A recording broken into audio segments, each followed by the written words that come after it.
Unlock your digital dreams. This is New Deep Dive. Welcome to the Deep Dive. Today, we're embarking on a truly fascinating and, at times maybe unsettling exploration. We're diving into the complex world of weather, and we'll move beyond just, natural phenomena into the very real possibility of human intervention. You've sent us a stack of sources that, frankly, profoundly challenge our understanding of what's natural, what might be controlled. And how it all connects, potentially. Exactly, how it might connect to some of the biggest global narratives of our time. And what's really noteworthy in these sources, I think, is how they meticulously weave together official admissions, scientific observations, and some pretty compelling theories. They paint a picture that's far more nuanced than what often makes headlines. Right. So our mission today is really to thoroughly unpack these layers for you, extracting the most important insights, the facts, and helping you connect the dots yourself. Absolutely. Prepare for some, truly insightful moments, I think, because we're going to delve into everything from secret research facilities to recent floods and what all of this could actually mean for you. Okay, let's unpack this. So our journey into this whole world of weather control, it really begins with a name many of you might recognize. HAARP. Right, HAARP, the High Frequency Active Auroral Research Program. Officially, HAARP is a research facility. It's up in Alaska, mainly an antenna system. Its stated goal is to understand, simulate, and this is important, control processes happening way up in the ionosphere. And that's a key detail, isn't it? How that official purpose is framed. The ionosphere, for those maybe wondering, it's that electrically charged layer of our upper atmosphere. It reflects radio waves, affects communications, and importantly, it influences global weather patterns. Okay. So HAARP's stated aim of controlling these processes, it implies a pretty significant capability, something that could impact communication, electronic surveillance systems. And what's also intriguing, like you said, is that this complex, it was officially transferred to the University of Alaska Fairbanks. Yeah, when was that again? The sources say August of an unspecified year, but crucially, after being a military operation. Right. And this switch, this transition to civilian control, is quite unusual for such a major military scientific facility. That transfer just begs more questions, doesn't it? I mean, if they can officially create an artificial aurora, Which they have admitted to doing. right, which HAARP admitted to, it suggests a really profound ability to influence our upper atmosphere. But then, poof, it's handed over to a university. The core insight here from these sources about HAARP, it isn't just about its technical power, is it? It's the profound question it raises. Can a facility officially designed to control the ionosphere ever truly escape the shadow of being perceived as, a secret weapon? Exactly. That official admission, creating the aurora, put next to the military-to-civilian transfer, it leaves you with that stark, kind of unsettling dichotomy. It really does. And this apparent paradox, it's a powerful driver for all the extensive conspiracy theories surrounding HAARP. The narrative of it being an ideal weapon. Right. Capable of striking entire areas with seemingly natural disasters, earthquakes, tsunamis, hurricanes, without the victims even realizing they've been attacked. That's particularly compelling. Because it's deniable. Precisely. The sources suggest it's seen as an electromagnetic weapon, maybe tested during the New York blackout, and also a geophysical weapon. And there are even claims, pretty wild claims, that it can control human thoughts. Human thought. Yeah, inducing mood changes like depression, anxiety, even compliance, especially for people who might be sensitive to electromagnetic radiation. Wow. And then you add in the existence of similar antenna stations in Norway, and Russia has the Sura facility. It just fuels more questions about a secret weather war, perhaps even dating back to the Cold War. And within these theories, the sources mention two main possibilities that kind of emerge. One suggests the U.S. military tested HAARP thoroughly, got what they needed, and now they have portable emitters. So the big fixed facility in Alaska, obsolete. Give it to the civilians. Makes a certain kind of sense if you follow that logic. Or the other theory, which sounds even more like something out of a spy movie. A Spectre-like secret organization gained control. Right. And they use potential catastrophes as threats to blackmail governments. The sources even link it maybe to European politicians' stance on immigrants. The ability to create such devastation while maintaining plausible deniability, that would certainly be a powerful tool for any group seeking leverage, wouldn't it? Absolutely. A terrifyingly powerful tool. That's precisely it. The sheer strategic advantage of that kind of capability is immense. It shifts the whole landscape of conflict away from direct engagement towards subtle, untraceable influence. So while HAARP gives us this fascinating, maybe slightly unnerving glimpse into the past and present of weather control, Yeah. our sources show this isn't some isolated thing, confined to shadowy facilities. Several nations have actually openly admitted to manipulating the weather. Which is quite something, isn't it? The transparency, or at least partial transparency. For instance, Saudi Arabia. They've officially acknowledged engaging in cloud seeding since 2020. Cloud seeding, right? They use substances like silver iodide, dry ice, or sodium, the goal. Increase rainfall by 20% for agriculture. And they explicitly state their methods don't create clouds, just modify existing ones. Okay, so modifying, not creating. That's their claim. Yeah. And similarly, Russia officially admits manipulating weather too. Often it's just to ensure clear skies for their big Victory Day parades. I remember reading about that. Yeah, it reportedly costs somewhere between $6 to $8 million per event. And this practice has even been cited as a cause for these strange, large ice formations. Schulze. Yeah, basically unusually large, complex ice structures appearing in nearby lakes. Kind of a weird side effect. Huh. And the scale of ambition for weather control, when you look at China, it's truly staggering. It really is.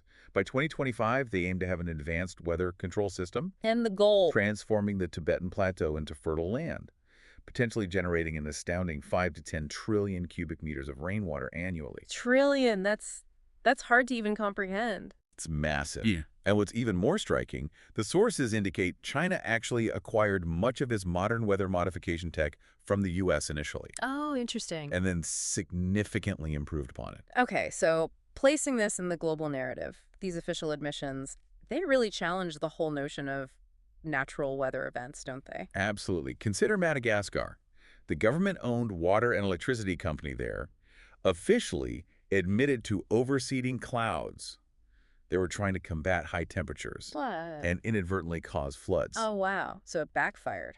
Badly. It highlights not just the intent, but the very real potential for unintended and sometimes devastating consequences. And historically, it's not just other countries. The U.S. government itself, they ran a declassified operation called Operation Popeye. That's right, back between 1967 and 1972. Yeah, they were spraying silver iodide over the Ho Chi Minh Trail in Vietnam. The goal was to prolong the monsoon season, make it harder for enemy transport. And it was reported to be astonishingly effective, 82% effective, according to the documents, 82%. which shows the potential. And the U.S. military's interest in weather manipulation, it goes way back actually to the 1930s. They recognized early on its critical impact on warfare. And this military interest eventually led to action by the UN, right? Correct. In 1976, the UN General Assembly adopted a resolution specifically banning weather modification for military purposes. Which suggests they knew it was possible, or at least potentially possible. Exactly. And it's also crucial to remember Nikola Tesla, his pioneering work on reflecting electromagnetic waves from the ionosphere. Well, it's cited as foundational for modern weather manipulation by both U.S. and Russian entities. So the roots go deep. Very deep. So, okay, if we consider these official admissions from multiple countries, historical military operations, the idea of weather manipulation, it's clearly not just some far-fetched theory anymore. Not at all. It's a documented reality in several contexts. And the sources even reveal the existence of commercial companies offering weather modification services for money. Yeah, helping vineyard owners get the right amount of sun or bringing rain to dry areas. That commercialization alone, it speaks volumes, doesn't it, about the technology's current accessibility and, well, recognized effectiveness. That's a powerful point.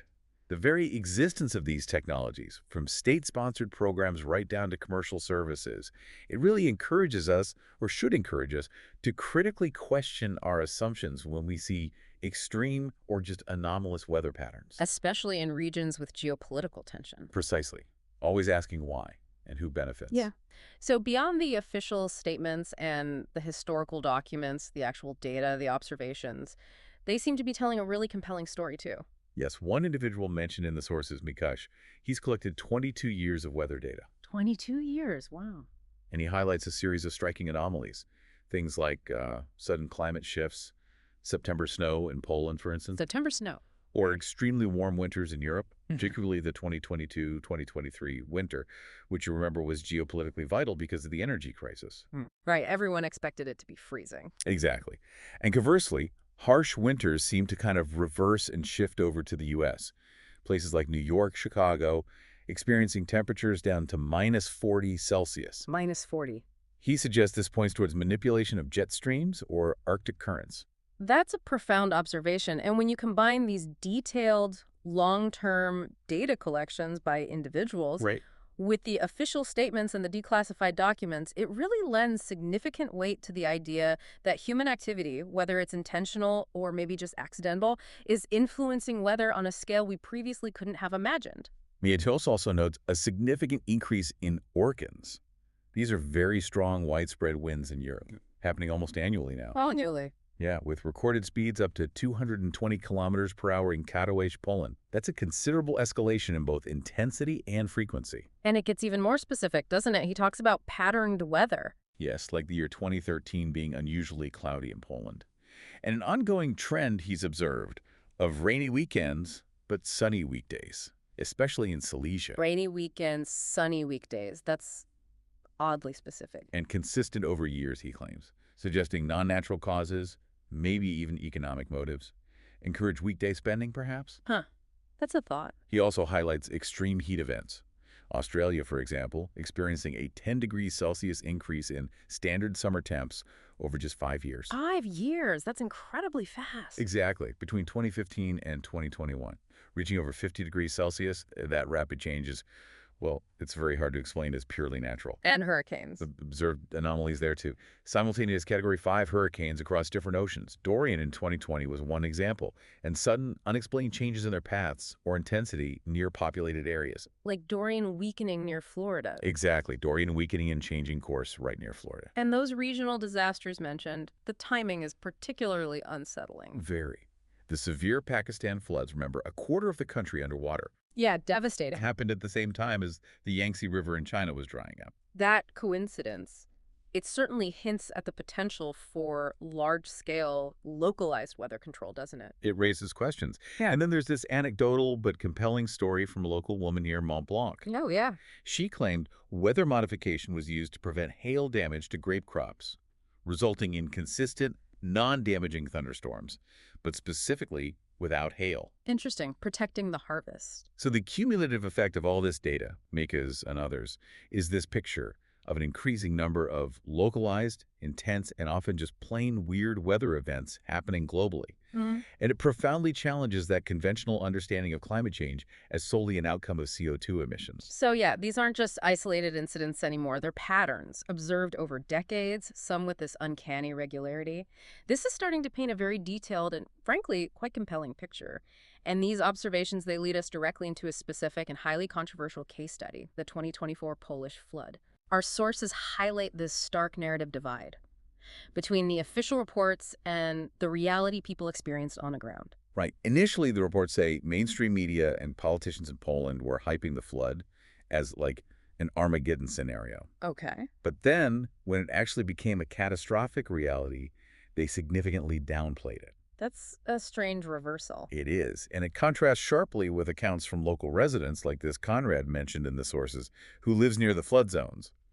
He describes a completely different, truly catastrophic reality, widespread devastation that he felt just wasn't accurately reflected in the national media at all. So this raises a really important question, doesn't it? How does information control, maybe political maneuvering, influence how we perceive a crisis, especially one with such immediate devastating impacts? Absolutely. And the alleged causes of this flood, according to these sources, they're multi-layered. They point towards significant human decision-making, or lack thereof. Okay, like what? Well, despite having foreknowledge of a major weather system, this Genoese low, which often brings heavy rain to Central Europe, Right. water was allegedly not released from reservoirs in advance. Why not? That seems like the first thing you'd do. The sources link that decision to protecting hotel and tourism interest near those reservoirs, which are popular in summer, and also revenue concerns from hydropower plants. Ah, money. Lower water levels mean less electricity, less revenue? That's the claim. And there's also the assertion of a significant lack of preparedness overall. How so? Decades, apparently, of neglecting flood protection. Small retention projects, large ones, dike maintenance, just not done. So instead of long-term solutions. Instead, one perspective highlighted claims politicians relied on this promise of 3 million sandbags. Which isn't exactly a systemic solution. Not really. Furthermore, it suggested that certain eco-activism efforts actually hindered the construction of necessary retention reservoirs and riverbed widening, potentially worsening the flood's impact. That's a controversial claim. Very. And on top of that, new residential areas were reportedly built right on known floodplains, in places like Roca, Jelenia Gora, increasing vulnerability from the start. So a combination of factors all pointing towards human decisions or inaction. That's the picture painted. Yeah. And the local impact described, it sounds truly devastating. Widespread looting, cars broken into, items stolen from flooded homes, shops. Awful. Confirmed fatalities reported, with fears about more people missing. And the bursting of dams, like in Stanislavski. Plus, a critical situation at Pilchowice, Poland's second largest dam. Yeah. Attempts were reportedly made to divert water by breaching dikes on the dam's crown. On the crown, that sounds incredibly risky. Extremely. It risked catastrophic failure for towns downstream. The claim is the focus seemed to be on protecting the hydropower plant there. Priorities. And then there's that particularly troubling incident reported from Jelenia Gora. What happened there? A politically connected businessman, allegedly, used excavators to break protective dikes around his own exclusive property, which was built on a floodplain, diverting the floodwaters directly into the city streets. Wow. An article about this on ONET, a major news portal, was reportedly published and then quickly removed. Wow. That's quite an allegation. It is. And this whole complex narrative, internal political machinations, external pressures influencing disaster response, it really invites very careful analysis of government actions and media reporting. The public and political response sounds like it stirred up a lot of controversy, too. Definitely. The public apparently mocked the initial RCB alerts, the government warnings. Underestimating it. Seems so, only to be hit hard by the flood later. And then there was a perceived lack of state aid, especially compared to aid given to Ukrainian refugees. How so? Reports mentioned Polish flood victims sleeping in gymnasiums while Ukrainian refugees were allegedly housed in three-star hotels. That caused resentment, according to the sources. Well, imagine. And the sources indicate that local citizens and volunteer firefighters, the OSP, they were the primary responders, working tirelessly. The volunteers stepped up. Massively. While state services, like the military and the state fire service, were largely absent, reportedly because a lot of their equipment had been sent to Ukraine. Resources stretched thin. That's the suggestion. Plus, there were huge concerns about potential second flood waves and serious health risks from the contaminated floodwaters, dead animals, sewage, chemicals. A nightmare scenario. Yeah. Furthermore, the government is accused by these sources of using the flood as a kind of diversionary topic. To distract from what? From other pressing issues, like Poland's involvement in the Ukraine conflict. Ah. And there's even talk of a silent agreement between the main political parties. Yes, PiS and Platforma Obywatelska, a suggestion they avoid prosecuting each other's members. And mainstream media gets criticized too. Heavily. Accused of promoting propaganda, fear-mongering for ratings, and serving specific political or corporate interests, drug companies, political parties. So this entire account, from the ground up, it completely upends the official narrative. It really does. Highlighting this troubling gap between what was reported and what people actually experienced, and raising some very pointed questions about responsibility and priorities. This segment really drives home the potential implications, doesn't it? Whether not just as random, but potentially a tool. A strategic tool. It's eye-opening. And stepping back again to see the broader context, this convergence of narratives we've been discussing. Right, the official tech, the anomalies, the theories. Exactly, linking them to global power dynamics. It invites us to consider this possibility of a hidden layer of conflict. And our sources introduce this mysterious figure. One of them. Yes, one of them. The source sending these incredibly accurate prophetic emails. 90 to 100% accuracy over 4 years, the sources claim. Which makes it feel less like prediction and more like... Well, knowing. Yeah, the source implies he knows the future, doesn't just predict it. He apparently correctly predicted Poland would be relatively safe from war in 2022. That the preparations, meaning the vaccines, for the zaraza, the pandemic, wouldn't stop it. And even detailed specific side effects. Which is remarkably specific. And chillingly, he also predicted this 2024 flood in Poland, stating it was artificially induced. Artificially induced. But would ultimately benefit Poland by preventing its entry into the war. That's quite a statement. It's a huge claim. And on a personal level, this source frequently shows knowledge of my own activities, my plans. Which is, I have to admit, Quite unsettling. I can only imagine. Yeah. And it raises that crucial question again. In a world where information feels increasingly controlled and you have these specific predictions coming from obscure sources, how do you discern truth? What are the real motivations behind the crises we face? Exactly. In thinking about weather warfare scenarios, the potential military advantages are just immense. How so? Well, weather manipulation could offer a decisive edge. It could make conventional weapons almost obsolete. Imagine creating impassable terrain, just mud everywhere. Right, or blinding radar systems. Or destroying entire fleets. The sources mentioned deploying a small typhoon against an invasion fleet. A targeted typhoon. Theoretically. And it's not just physical impact. You mean psychological? Yes, the psychological warfare aspect. Experiments reportedly suggest that specific electromagnetic waves can influence the moves of large groups, make them more compliant, alter their disposition. Like influencing public reactions during the pandemic lockdowns, for instance. That's the kind of potential application suggested. And don't forget the economic level. Disasters like floods can generate immense profits for certain sectors. Banks, bottled water companies. Exactly. Disaster capitalism, essentially. Looking at the global geopolitics, the 1997 flood in Poland, that coincided with NATO expansion. Right, and some Russian figures theorize that was Stalin's revenge. Hinting at Russian weather manipulation capabilities, a way of signaling without admitting anything. That's the interpretation offered. Which brings up the thief's dilemma analogy. Basically, why would a country with weather manipulation tech admit to using it for warfare? It would expose them to massive legal, political, reputational damage, so they keep quiet. Plausible deniability again. Always. And the discussion also touches on this idea of a new world order agenda, the theory that global events are orchestrated to centralize power. Using climate change as the pretext. Using climate change as a pretext to erode national sovereignty, establish a global government. That's the theory presented in some sources. And what's truly striking, almost unbelievable, is that way back in 1997, a Polish TV show. TVN's need to weary, right? Unbelievable. Yeah.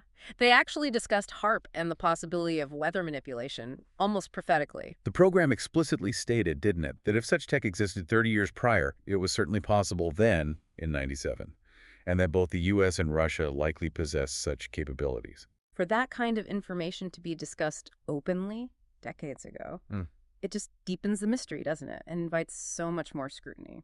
So after all this, what are the larger implications for you, our listener? We've taken a really deep dive here into official documents, compelling local accounts, some truly mind-bending theories about weather, about power, and the line between what's natural, what might be engineered, and what's perhaps a carefully crafted narrative. Well, it seems blurrier than ever before. It really does push us to practice critical thinking, doesn't it? Knowing that weather manipulation isn't just sci-fi, it's a documented reality in several contexts. It means we have to approach environmental events, political responses, with a kind of informed skepticism. Constantly asking why. Exactly. Why? And who benefits? Cui bono?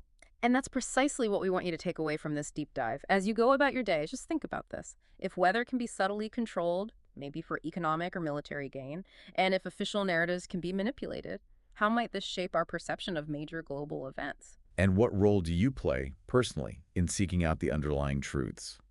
Something to definitely mull over until our next deep dive.